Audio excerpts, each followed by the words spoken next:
Chapter 21. Directly as I closed the door, I saw laid on the table 2 letters. My thought was that they were notes of invitation from the friends of some of my pupils. I had received such marks of attention occasionally, and, with me, who had no friends, correspondence of more interest was out of the question. The postman's arrival had never yet been an event of interest to me since I came to Brussels. I laid my hand carelessly on the documents, and, coldly and slowly glancing at them, I prepared to break the seals. My eye was arrested, and my hand too. I saw what excited me as if I had found a vivid picture where I expected only to discover a blank page. On one cover was an English postmark. On the other, a lady's clear, fine autograph. The last I opened first. Monsieur, I found out what you had done the very morning after your visit to me. You might be sure I should dust the china every day. And as no one but you had been in my room for a week, and as ferry money is not current in Brussels, I could not doubt who left the 20 francs on the chimney-piece. I thought I heard you stir the vase when I was stooping to look for your glove under the table, and I wondered you should imagine it had got into such a little cup. Now, monsieur, the money is not mine, and I shall not keep it. I will not send it in this note because it might be lost. Besides, it is heavy, but I will restore it to you the first time I see you, and you must make no difficulties about taking it, because in the first place, I am sure, monsieur, you can understand that one likes to pay one's debts, and that it is satisfactory to owe no man anything. And in the second place, I can now very well afford to be honest, as I am provided with a situation. This last circumstance is indeed the reason of my writing to you, for it is pleasant to communicate good news, and in these days I have only my master to whom I can tell anything. A week ago, monsieur, I was sent for by a Mrs. Wharton, an English lady. Her eldest daughter was going to be married, and some rich relation having made her a present of a veil and a dress and costly old lace, as precious, they said, almost as jewels, but a little damaged by time, I was commissioned to put them in repair.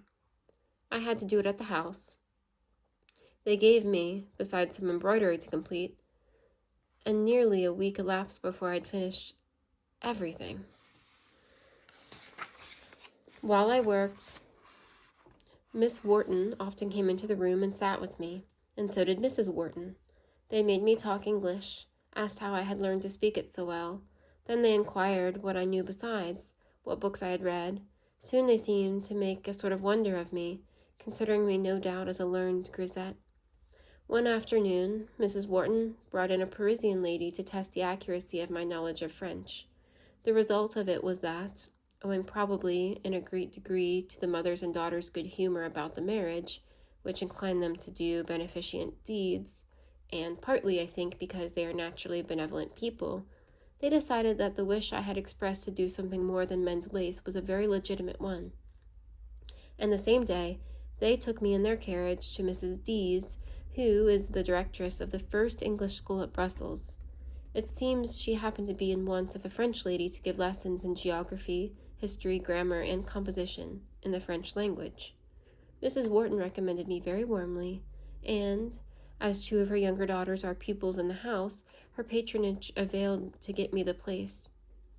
It was settled that I am to attend 6 hours daily, for happily it was not required that I should live in the house. I should have been sorry to leave my lodgings, and for this Mrs. D. will give me 1,200 francs per annum. You see, therefore, monsieur, that I am now rich, richer almost than I ever hoped to be. I feel thankful for it, especially as my sight was beginning to be injured by constant working at fine lace, and I was getting, too, very weary of sitting up late at nights, and yet not being able to find time for reading or study. I began to fear that I should fall ill, and be unable to pay my way. This fear is now, in a great measure, removed, and, in truth, monsieur, I am very grateful to God for the relief, and I feel it necessary, almost, to speak of my happiness to someone who is kind-hearted enough to derive joy from seeing others joyful. I could not, therefore, resist the temptation of writing to you. I argued with myself, it is very pleasant for me to write, and it will not be exactly painful, though it may be tiresome to monsieur to read. Do not be too angry with my circumlocution and inelegancies of expression, and believe me, your attached pupil, F.E. Henry. Having read this letter, I mused on its contents for a few moments, whether with sentiments pleasurable or otherwise I will hereafter note, and then took up the other. It was directed in a hand to me unknown, small and rather neat, neither masculine nor exactly feminine. The seal bore a coat of arms, concerning which I could only decipher that it was not that of the Seacombe family. Consequently, the epistle could be from none of my almost forgotten, and certainly quite forgetting, patrician relations. From whom then was it? I removed the envelope. The note folded within ran as follows. I have no doubt in the world that you are doing well in that greasy Flanders, living probably on the fat of the unctuous land, sitting like a black-haired, tawny-skinned, long-nosed Israelite by the flesh-pots of Egypt, or like a rascally son of Levi near the brass cauldrons of the sanctuary, and every now and then plunging in a consecrated hook and drawing out of the sea of broth the fattest of heaved shoulders and the fleshiest of waved breasts. I know this because you never write to anyone in England. Thankless dog that you are. I, by the sovereign efficacy of my recommendation, got you the place where you are now living in clover, and yet not a word of gratitude, or even acknowledgment, have you ever offered in return. But I am coming to see you, and small conception can you and your addled or aristocratic brains form of the sort of moral kicking I have, ready packed in my carpet bag, destined to be presented to you immediately on my arrival. Meantime, I know all about your affairs and have just got information, by Brown's last letter, that you are said to be on the point of forming an advantageous match with a pursy little Belgian schoolmistress, a Mademoiselle Zenobi, or some such name. Won't I have a look at her when I come over? And this you may rely on. If she pleases my taste, or if I think it worthwhile in a pecuniary point of view, I'll pounce on your prize and bear her away triumphant in spite of your teeth. Yet, I don't like Dumpsies either, and Brown says she is little and stout, the better fitted for a wiry, starved-looking chap than you. Be on the lookout, for you know neither the day nor hour when I don't wish to blaspheme, so I'll leave a blank, cometh. Yours truly, Hunsden, York, Hunsden.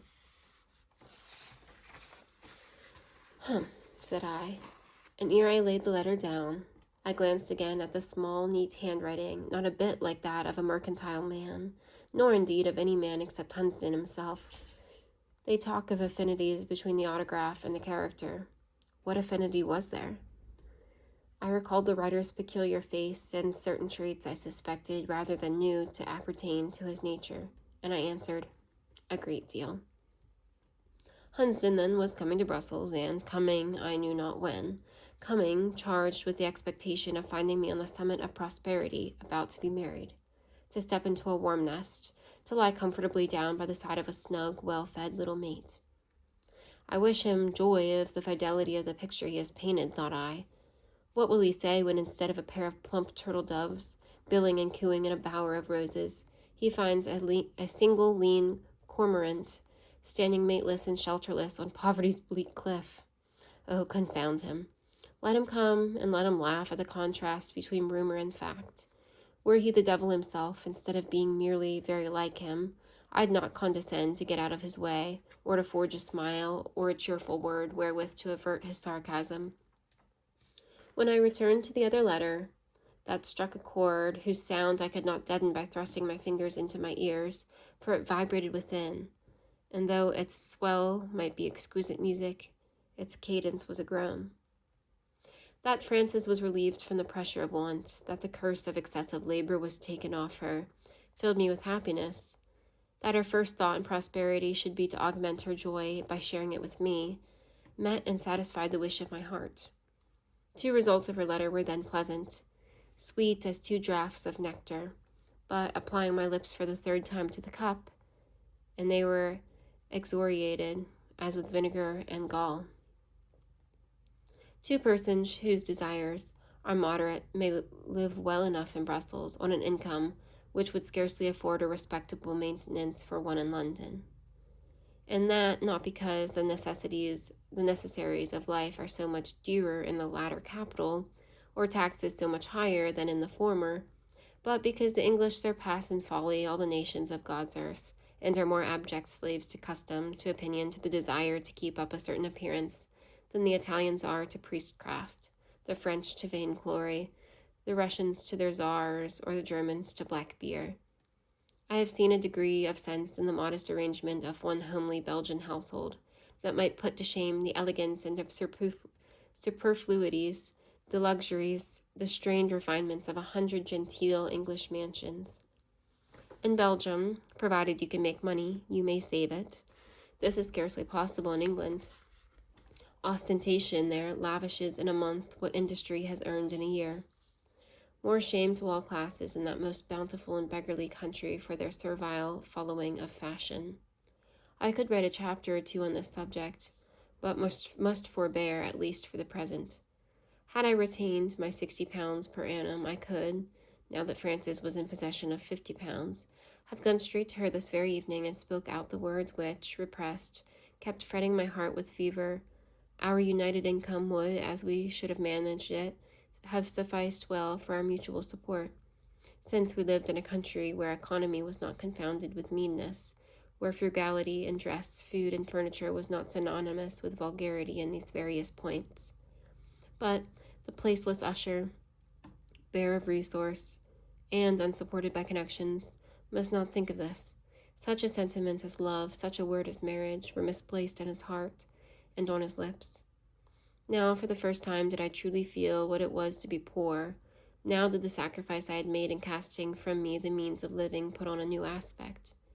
Instead of a correct, just, honorable act, it seemed a good deed at once light and fanatical. I took several turns in my room, under the goading influence of most poignant remorse. I walked a quarter of an hour from the wall to the window. At the window, self-reproach seemed to face me. At the wall, self-disdain. All at once, outspoke conscience. "Down, stupid tormentors," cried she. "The man has done his duty. You shall not bait him thus by thoughts of what might have been. He relinquished a temporary and contingent good to avoid a permanent and certain evil. He did well. Let him reflect now, and when your blinding dust and deafening hum subside, he will discover a path." I sat down. I propped my forehead on both my hands. I thought and thought an hour, 2 hours, vainly. I seemed like one sealed in a subterranean vault, who gazes at utter blackness, at blackness ensured by yard-thick stone walls around and by piles of building above, expecting light to penetrate through granite and through cement firm as granite. But there are chinks, or there may be chinks, in the best adjusted masonry.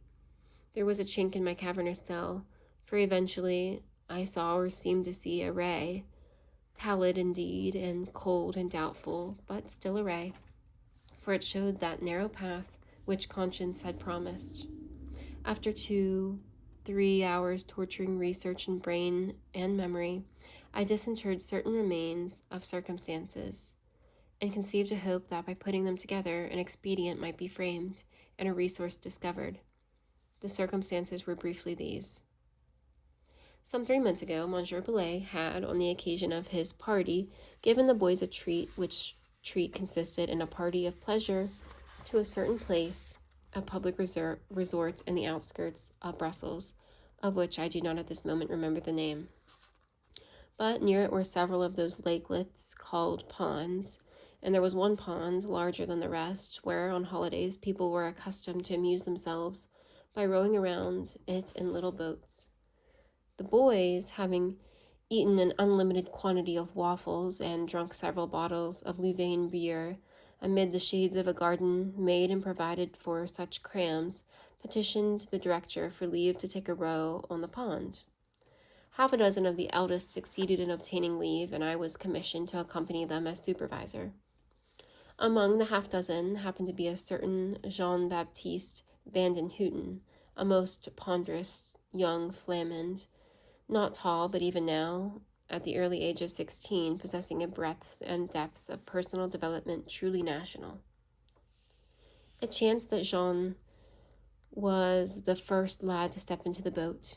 He stumbled, rolled to one side. The boat revolted at his weight and capsized. Van den Hooten sank like lead, rose, sank again. My coat and waistcoat were off in an instant. I had not been brought up at Eton and boated and bathed and swum there 10 long years and swum there 10 long years for nothing. It was a natural and easy act for me to leap to the rescue. The lads and the boatmen yelled. They thought there would be 2 deaths by drowning instead of one. But as Jean rose the third time, I clutched him by one leg and the collar, and in 3 minutes more, both he and I were safe landed. To speak heaven's truth, my merit in the action was small indeed, for I had run no risk and subsequently did not even catch cold from the wetting. But when Monsieur and Madame Van den Hooten, of whom Jean-Baptiste was the sole hope, came to hear of the exploit, they seemed to think I had evinced a bravery and devotion which no thanks could sufficiently repay. Madame in particular was certain I must have dearly loved their sweet son, or I would not thus have hazarded my own life to save his. Monsieur, an honest-looking, though phlegmatic man, said very little, but he would not suffer me to leave the room till I had promised that in case I ever stood in need of help, I would, by applying to him, give him a chance of discharging the obligation under which he affirmed I had laid him. These words, then, were my glimmer of light. It was here I found my sole outlet, and, in truth, though the cold light roused, it did not cheer me, nor did the outlet seem such as I should like to pass through. Right, I had none to Monsieur Van den Hooten's good offices. It was not on the ground of merit I could apply to him. No, I must stand on that of necessity. I had no work. I wanted work. My best chance of obtaining it lay in securing his recommendation. This, I knew, could be had by asking for it. Not to ask because the request revolted my pride and contradicted my habits, would, I felt, be an indulgence of false and indolent fastidiousness. I might repent the omission all my life. I would not then be guilty of it. That evening I went to Monsieur Van den Hooten's, but I had bent the bow and adjusted the shaft in vain. The string broke. I rang the bell at the great door. It was a large, handsome house in the expensive part of town. A manservant opened. I asked for Monsieur Van den Hooten. Monsieur Van den Hooten and a family were all out of town, gone to Ostend. Did not know when they would be back. I left my card and retraced my steps.